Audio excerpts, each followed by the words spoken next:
ইদানিং দেখা যাচ্ছে যে বন্যার্ত বিভিন্ন এলাকায় অমুসলিম, যেখানে হিন্দু, খ্রিস্টান, বৌদ্ধ এবং এবং বৌদ্ধদের মন্দিরে, হিন্দুদের মন্দিরেও ত্রাণ বিতরণ করা হচ্ছে। শরীয়তে আসলে এই সমস্ত বিষয়গুলো জায়েজ আছে কিনা, ভেরি ভেরি ইম্পর্টেন্ট কিন্তু এই বিষয়টা।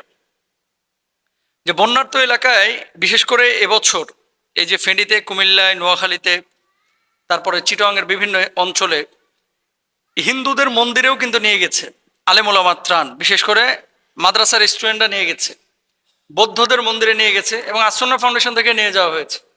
তো আমরা তো জানি দানটা হচ্ছে সওয়াবের জন্য, তো অমুসলিমকে দান করলে আল্লাহ তাআলা সওয়াব দিবেন কিনা, এই যে ত্রাণ বা বন্যা, এখানে দুটো বিষয় আপনাদেরকে মাথায় রাখতে হবে।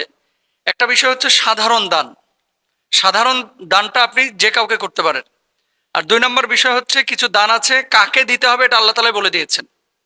যেমন সূরা তাওবার মধ্যে আল্লাহ সুবহানাহু ওয়া তাআলা বলেছেন 60 থেকে 62 নম্বর আয়াতের মধ্যে, ইন্নামাস সাদাকাতু লিল ফুকারা ওয়াল মাসাকিন ওয়াল আমিলিনা আলাইহা ওয়াল মুআল্লাফাতি কুলুবুহুম ওয়া ফির রিকাবি ওয়াল গারিমিন ওয়া ফি সাবিলিল্লাহি ওয়া ইবনিস সাবিল। দীর্ঘ আয়াত, আয়াতের অর্থের দিকে যাব না, সময় লাগবে। জাকাতের যে খাতটি আছে, এই খাত অনুযায়ী কাকে আপনি জাকাত দিতে পারবেন এটা আল্লাহ তাআলা বলে দিয়েছেন। তাহলে কি জাকাতের কোনো টাকা দিয়ে আপনি বন্যার জিনিস আপনি মানে যদি মনে করেন যে এটা দেওয়া হয়েছে জাকাতের জন্য, এখন এই টাকাটা বন্যার্ত মানুষকে আপনি দিতে পারবেন, যে বিপদগ্রস্ত তাকে মালিক করে দিতে পারবেন, কিন্তু এই খাতের বাইরে গিয়ে আপনি স্বেচ্ছাচারী হয়ে যে কাউকে দিতে পারবেন না। যেখানে আল্লাহ সুবহানাহু ওয়া তাআলা 8 শ্রেণীর কথা বলে দিয়েছেন, এদের বাইরে আপনি জাকাতের অর্থ দিতে পারবেন না। আচ্ছা, তাহলে ত্রাণ যে দিচ্ছি এটা জায়েজ আছে কিনা, কোরআনুল কারিমে দলিল কি? দলিল লাগবে না? আল্লাহ সুবহানাহু ওয়া তাআলা সূরা মুমতাহিনার 8 নম্বর আয়াতের মধ্যে কি বলছে একটু খেয়াল করেন। لا ينهاكم الله عن الذين لم يقاتلوكم في الدين ولم يخرجوكم من دياركم أن تبروهم وتقسطوا إليهم إن الله يحب المقسطين صدق الله العظيم। কি বলছেন আল্লাহ তাআলা?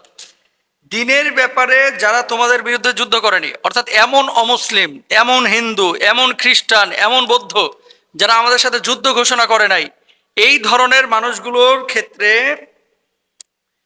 যারা আমাদেরকে দেশ থেকে বহিষ্কার করে নাই, তাদের প্রতি মহানুভবতা প্রদর্শন এবং ন্যায় বিচার করতে আল্লাহ তোমাদেরকে নিষেধ করেন না। দেখেন ডাইরেক্ট আল্লাহ তাআলা বলতেছেন এই 8 নম্বর আয়াতের মধ্যে সূরা মুমতাহিনা, যে এদের প্রতি ন্যায় বিচার প্রদর্শন করা যাবে, এদের প্রতি আদালত প্রদর্শন করবেন, নিষ্ঠা প্রদর্শন করবেন, মহানুভব আচরণ আপনারা করবেন, এটা কিন্তু আপনার জন্য জায়েজ।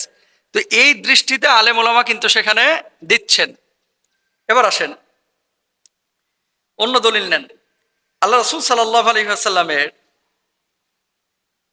কাছে আসমা বিনতে আবু বকর রাদিয়াল্লাহু তাআলা আনহা তিনি আসলেন। আসার পর বললেন, ওগো নবীজি, আমার মা তো এখনো মুশরিকা, ঈমান আনে নাই, তো আমি ঈমান এনেছি, আমার মা তো অমুসলিম, তার সাথে কি আমি ভালো আচরণ করতে পারবো কিনা? আল্লাহর হাবিব সাল্লাল্লাহু আলাইহি ওয়াসাল্লাম তখন তাকে বললেন, যদিও তোমার মা ঈমান আনে নাই, তারপরেও তুমি তোমার মায়ের সাথে ভালো আচরণ করো। সুবহানাল্লাহ। দেখেন এখান থেকে কি কি মেসেজ, যে আল্লাহর নবীকে সরাসরি প্রশ্ন করা হচ্ছে যে আমার মা ঈমান আনে না, আমি কি তার সাথে ভালো আচরণ করবো নাকি তার সাথে খারাপ আচরণ করবো? আল্লাহর নবী বললেন তার সাথে ভালো আচরণ করো। তাহলে নবীজি সেখানে বললেন। অন্যদিকে দেখেন একজন সাহাবী, তিনি ঘরে আসলেন, আসার পরে তার বাড়িতে বকরি জবাই করা হয়েছিল। তো এই বকরি জবাইয়ের পরে গোশতটা রান্না বান্না তার জন্য করা হয়েছে। তো তিনি বাড়িতে ঢুকেই তার প্রতিবেশী ছিল একজন ইহুদি, তিনি জিজ্ঞেস করলেন যে এই প্রতিবেশীকে গোশত দেওয়া হয়েছে কিনা। খেয়াল করেন, সাহাবী জিজ্ঞেস করতেছেন এই ইহুদি প্রতিবেশীকে গোশত দেওয়া হয়েছে কিনা। তো বলা হলো যে না, এখনো গোশত দেওয়া হয় নাই। তখন তিনি বললেন যে তাকে গোশত দিয়ে আসো, তারপর আমি খাদ্য গ্রহণ করব। আরেকটা দলিল নেন। নবীজি সাল্লাল্লাহু আলাইহি ওয়াসাল্লাম বসে আছেন, এমন মুহূর্তে কফিনে লাশ নিয়ে যাওয়া হচ্ছে, নবীজি দাঁড়িয়ে গেলেন। সাহাবীরা বললেন, ওগো নবীজি, কেন দাঁড়াইলেন আপনি? আল্লাহর হাবিব সাল্লাল্লাহু আলাইহি ওয়াসাল্লাম বলছেন, লাশ দেখে আমি দাঁড়াইলাম। সাহাবীরা বললেন, ওগো নবীজি, এ তো ইহুদির লাশ। আল্লাহর নবী বললেন, সে তো মানুষ। দেখেন, ইহুদির লাশ নিয়ে যাওয়া হচ্ছে, আল্লাহর নবী ওই ইহুদির লাশ দেখে দাঁড়িয়ে গেলেন। কারণ কি? মানুষ হিসেবে তাকে মূল্যায়ন করলেন। তাহলে দেখেন, এতগুলো দলিল, কোরআনের আয়াত পাইলাম, হাদিস পাইলাম, নবীজির আমল পাইলাম, সব জায়গায় কিন্তু অমুসলিমদের সাথে খারাপ আচরণ করতে বলা হয় নাই। বরঞ্চ ভালো আচরণ করতে বলা হয়েছে, এবং ক্ষেত্র বিশেষে ইসলামের সৌন্দর্য তাদের সামনে প্রকাশ করতে হবে।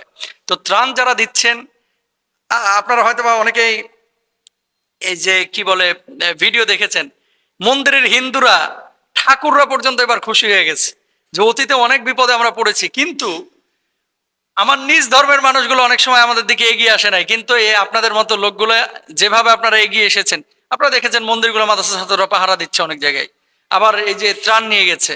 এবং এবছর ভারতীয় এই হলুদ সাংবাদিকগুলা প্রচার করেছিল যে মন্দির টন্দিরে হামলা টামলা হচ্ছে।